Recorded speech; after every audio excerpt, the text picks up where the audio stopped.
Question 3. I've started the diagram for you here, but we've got some more forces to try and put on this. We've got the weight of this here, which is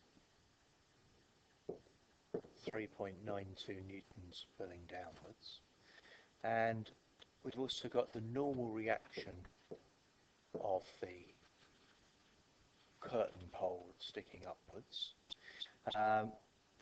It's rough, so there'll be some friction pulling us off that way.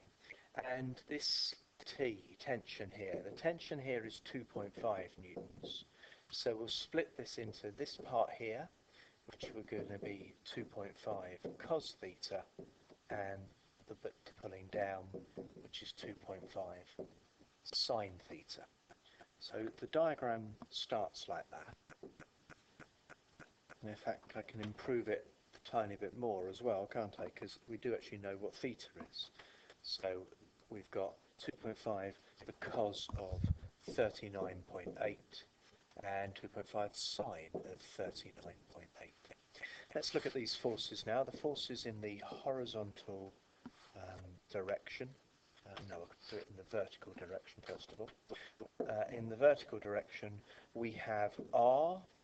We also have the weight pulling it downwards, and we have the tension vertically there, gives us that, and that's going to equal 0. So putting that into the calculator, we can find that the normal reaction force there is going to be, tapping that into the calculator gives me 5.52. So the normal reaction force is 5.52. Now let's look horizontally.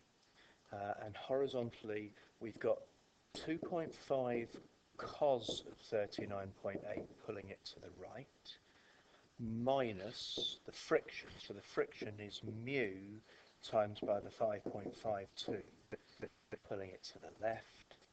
And do we know how fast it's moved? Do we know its acceleration? So equals... No, it equals 0 because it doesn't slide at all. So that equals 0 there. So what's mu going to be here? So tapping this into the calculator, I'm going to do this part here divided by 5.52. And that gives me 0.348. So the friction has to be more than that, doesn't it? So if it's not going to move, the coefficient of friction must be 0.348 or more as we go through that. Oh, that's what it's got there. Oh, rounding it then to two significant figures, 0.35.